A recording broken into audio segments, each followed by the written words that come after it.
ನಮಸ್ತೆ, welcome back to my channel. ಇವತ್ತು ನೋಡಿ ಹಸಿ ಮೂಲಂಗಿಯಿಂದ ಪಚ್ಚಡಿ ಮಾಡ್ತಾಯಿದ್ವಿ. ಇದರಲ್ಲಂತೂ ಮೂಲಂಗಿಯಲ್ಲಂತೂ ಹೆಲ್ತ್ ಬೆನಿಫಿಟ್ಸ್ ತುಂಬ ಇದೆ.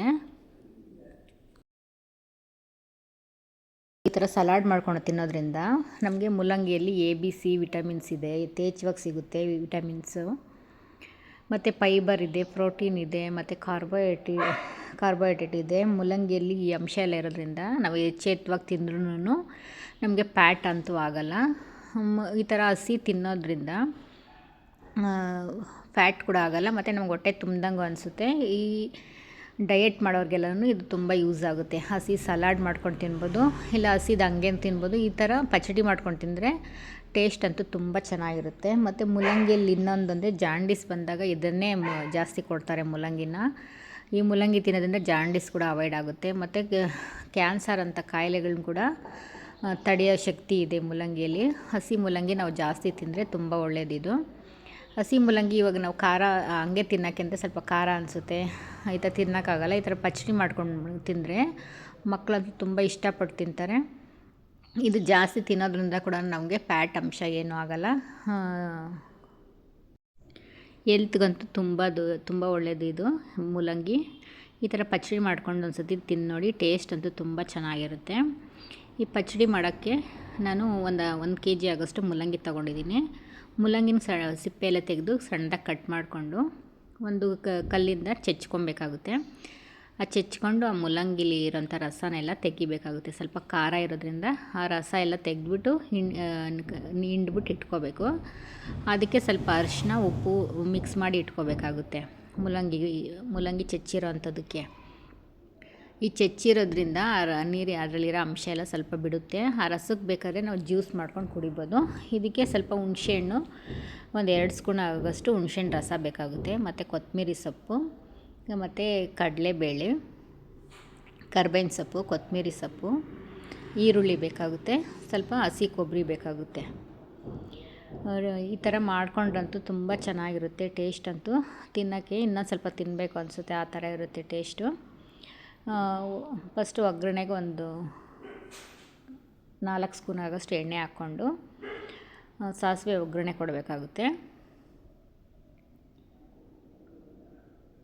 ಎಣ್ಣೆ ಕಾದ್ಮೇಲೆ ಸಾಸಿವೆ ಹಾಕಿ, ಸಾಸಿವೆ ಸಿಡಿದ ಮೇಲೆ ಕಡಲೆಬೇಳೆ ಹಾಕಬೇಕಾಗುತ್ತೆ. ಮೂಲಂಗಿಯಲ್ಲಿ ನೀರಿನ ಅಂಶ ಇರೋದ್ರಿಂದ ಹಸಿದು ಹಂಗೆ ತಿಂದ್ರೂ ನೀರಿನ ಅಂಶ ಎಲ್ಲನೂ ಇದಾಗುತ್ತೆ. ನಮಗೆ ಹೊಟ್ಟೆ ಹಸಿವು ಕೂಡ ಆಗೋಲ್ಲ. ನಮಗೆ ಡಯೆಟ್ ಮಾಡೋರ್ಗಂತೂ ಈ ಮೂಲಂಗಿ ಈ ಥರ ಪಚ್ಚಡಿ ಮಾಡ್ಕೊಂಡು ತಿಂದರೆ ತುಂಬ ಒಳ್ಳೆಯದು. ಮತ್ತು ಹೆಲ್ತ್ಗೂ ತುಂಬ ಒಳ್ಳೆಯದು ಮೂಲಂಗಿ ತಿನ್ನೋದ್ರಿಂದ. ಕಡಲೆಬೇಳೆ ಸ್ವಲ್ಪ ಫ್ರೈ ಆದಮೇಲೆ ಈರುಳ್ಳಿ ಹಾಕಿ ಫ್ರೈ ಮಾಡ್ಕೋಬೇಕಾಗುತ್ತೆ. ಈರುಳ್ಳಿಯೆಲ್ಲ ಸ್ವಲ್ಪ ಕಲರ್ ಬರಬೇಕು. ಈ ಥರ ಈರುಳ್ಳಿ ಫ್ರೈ ಆಗೋವಾಗೆ ಸ್ವಲ್ಪ ಸಾಲ್ಟ್ ಹಾಕ್ಕೊಬೇಕಾಗುತ್ತೆ. ಖಾರ ಬೇಕಾಗಲ್ಲ, ಸುಮ್ಮನೆ ಒಣಮೆಣ್ಸಿನ್ಕಾಯಿ 2 ಹಾಕ್ತಾಯಿದ್ದೀನಿ. ಏಕೆಂದರೆ ಇದು ಮೂಲಂಗಿಯಲ್ಲೇ ಸ್ವಲ್ಪ ಖಾರ ಇರುತ್ತೆ, ಹಾಗಾಗಿ 2 ಮೆಣಸಿನ್ಕಾಯಿ ಹಾಕಿ ಫ್ರೈ ಮಾಡ್ಕೋಬೇಕು. ಈರುಳ್ಳಿ ಎಲ್ಲ ಸ್ವಲ್ಪ ಕಲರ್ ಚೇಂಜ್ ಆಗಬೇಕು, ಅಲ್ಲಿ ತನಕ ಫ್ರೈ ಮಾಡಿಕೊಂಡು ಹಸಿದು ನಾವೇನು ಇದನ್ನು ಮೂಲಂಗಿ ಹಾಕಿ ಫ್ರೈ ಮಾಡೋಂಗಿಲ್ಲ. ಒಗ್ಗರಣೆ ಹಾಕ್ಕೊಂಡು ಇಳಿಸ್ಕೊಂಬಿಟ್ಟು ಆಮೇಲೆ ನಾವು ಮೂಲಂಗಿನ ಹಾಕಬೇಕಾಗುತ್ತೆ. ಮತ್ತು ಕರ್ಬೇವಿನ ಸೊಪ್ಪು, ಕೊತ್ತಂಬರಿ ಸೊಪ್ಪು ಹಾಕಿ ಫ್ರೈ ಮಾಡ್ಕೊತಾಯಿದ್ದೀನಿ. ಈ ಮೂಲಂಗಿ ಚೆಚ್ಕೊಂಡು ಇಟ್ಕೊಂಡಿರ್ತೀವಲ್ಲ, ಅದಕ್ಕೇ ಒಂದು 2 ಸ್ಪೂನ್ ಆಗೋಷ್ಟು ಹುಣಸೆಹಣ್ಣಿನ ರಸ ಹಾಕ್ಬಿಟ್ಟು ಮಿಕ್ಸ್ ಮಾಡ್ಕೋಬೇಕಾಗುತ್ತೆ. ಎಲ್ಲ ಕ್ಲೀನಾಗಿ ಮಿಕ್ಸ್ ಮಾಡಿಕೊಂಡ್ರೆ ನಾವು ತಿರ್ಗಾ ಒಗ್ಗರಣೆಯಲ್ಲಿ ಹಾಕಿ ಮಿಕ್ಸ್ ಮಾಡೋಕ್ಕೆ ಸರೋಗುತ್ತೆ. ಉಪ್ಪು ನೋಡ್ಕೊಂಡು ಹಾಕ್ಕೋಬೇಕಾಗುತ್ತೆ. ಫಸ್ಟೇ ನಾವು ಉಪ್ಪು ಹಾಕಿ ಇಟ್ಟಿರ್ತೀವಿ. ಈಗ ಸ್ವಲ್ಪ ಬೇಕಾದರೆ ಹಾಕ್ಕೋಬೋದು, ಇಲ್ಲಾಂದರೆ ಸ್ಕಿಪ್ ಮಾಡ್ಕೋಬೋದು. ಆಮೇಲೆ ಕೊತ್ತಂಬರಿ ಸೊಪ್ಪು, ಸ್ವಲ್ಪ ಈರುಳ್ಳಿ ಫ್ರೈ ಮಾಡಿಕೊಂಡು ಸ್ವಲ್ಪ ಗಾರ್ನಿಷಿಂಗ್ ಹಂಗೆ ಇಟ್ಕೊಂಡಿದ್ದೀನಿ. ಎಲ್ಲ ಈ ಥರ ಫ್ರೈ ಆದಮೇಲೆ ಗ್ಯಾಸ್ ಆಫ್ ಮಾಡ್ಕೋಬೇಕಾಗುತ್ತೆ. ಗ್ಯಾಸ್ ಆಫ್ ಮಾಡಿಬಿಟ್ಟು ಕೊಬ್ಬರಿ ತುರಿ ಬಿಸಿ ಇರುತ್ತಲ್ವ, ಒಗ್ಗರಣೆ ಹಾಕಿರೋ ಬಿಸಿಯಲ್ಲೇ ಸ್ವಲ್ಪ ಫ್ರೈ ಮಾಡ್ಕೋಬೇಕು. ಹಸಿ ಕೊಬ್ಬರಿ ಹಾಕ್ಬಿಟ್ಟು ಆಮೇಲೆ ನಾವು ಮೂಲಂಗಿ ಎಲ್ಲ ರೆಡಿ ಮಾಡಿ ಇಟ್ಕೊಂಡಿರ್ತೀವಲ್ಲ, ಆಮೇಲೆ ಮಿಕ್ಸ್ ಮಾಡಿಕೊಂಡ್ರೆ ರೆಡಿ ಆಗುತ್ತೆ ಮೂಲಂಗಿ ಪಚ್ಚಡಿ. ಟೇಸ್ಟ್ ಅಂತೂ ಒಂದು ಸತಿ ಟ್ರೈ ಮಾಡಿ ನೀವು. ಟೇಸ್ಟ್ ಅಂತೂ ತುಂಬ ಚೆನ್ನಾಗಿರುತ್ತೆ ಈ ಥರ ಮಾಡಿಕೊಂಡ್ರೆ.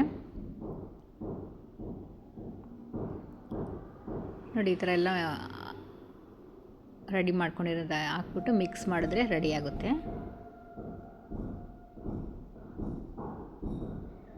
ಟೇಸ್ಟ್ ಅಂತೂ ತುಂಬ ಚೆನ್ನಾಗಿರುತ್ತೆ. ಒಂದು ಸರ್ತಿ ನೀವು ಟ್ರೈ ಮಾಡಿ.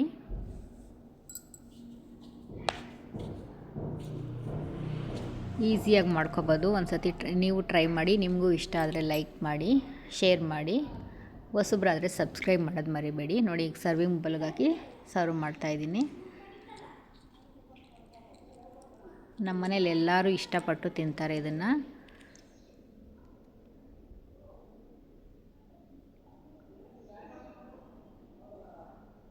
Thank you for watching.